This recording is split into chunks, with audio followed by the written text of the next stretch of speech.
differential test. Video 1. Video 1 is going to deal with dt. dt stands for the divergence test. It is a test to see whether a series diverges. Let's look at the statement. We want to determine if a series diverges. A series is determined by a sequence. If we look at the limit of the sequence and find that we get a non-zero limit or the limit doesn't exist, dt says that the series will diverge. Let's look at the reason why. Here we have a kth partial sum. And then we have the k minus first partial sum written directly underneath, summing up 1 to k versus summing up 1 to k minus 1. Good. If we look at a sub k, we can write it as the difference of s sub k minus s sub k minus 1. Nice. Let's make an assumption. Let's suppose that the sequence of kth partial sums converges. That's this guy here. In other words, that goes to some L. But that's going to imply that the k minus first sequence of partial sums will also converge, and in fact converge to the same L. Nice. Well, if we throw a limit on a sub k, we can also put a limit on that difference. And we know that each of these is going to the same value. Therefore, a sub k must go to 0. In other words, we're showing that if the series converges, then the a sub k's must go to 0. Hence, if you have that the sequence doesn't go to 0, or the limit of the sequence doesn't exist, then the series cannot converge. In other words, the series diverges. So that's dt. Let's do some examples of applying dt. Here we have 6 different series. Let's look at each one. Okay, so we're looking at a series and we want to determine whether or not it converges. dt will be able to tell us that it diverges. How do we apply dt? We need to look at the defining sequence. And what do? We take a limit of that sequence. Because this sequence limits to 1, and clearly 1 is not 0,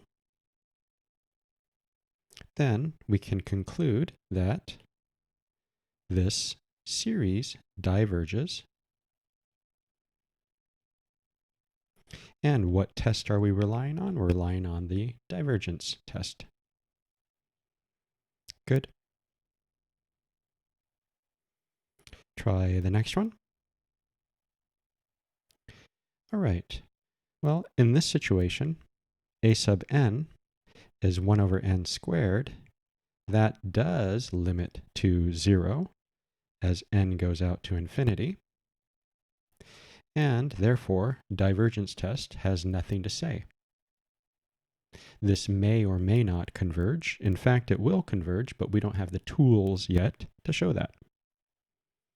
So no info by dt.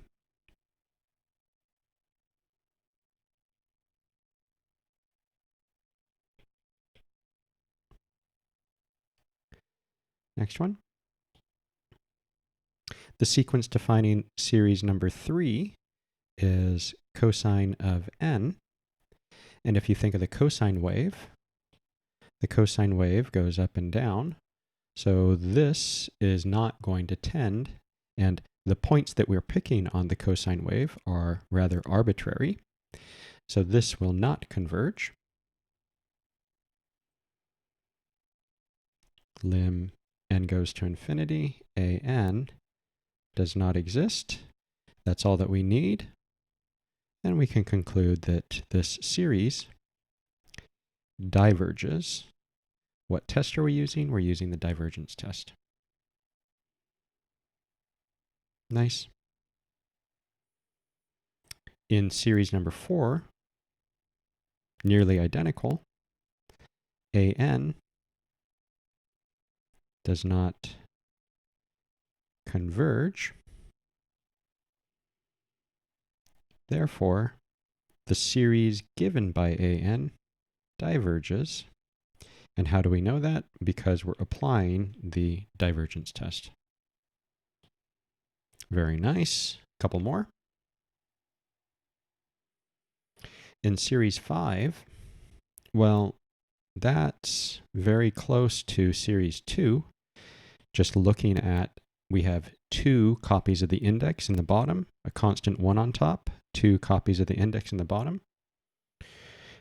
And here dt fails us in series 5, but you can go back and you can look, and using partial fractions, view this as a telescoping series and actually find its limit. And then in series 6, again, first thing to do is to determine what the associated sequence is, and manipulating the terms, we can come up with a sub n is 4, that's coming from this plus 1, times 4 over 3 raised to the n. And we know that this will go to infinity as n gets larged, because 4 over 3 is larger than 1. And infinity is not 0. And infinity is not a real number, so the series diverges by dt. This is a good one, because you can also see that it's geometric, with the first term given by 4 and the common ratio given by 4 over 3, and r equaling 4 over 3 in absolutes is bigger than or equal to 1, which is another way to tell you that the series will diverge. Excellent.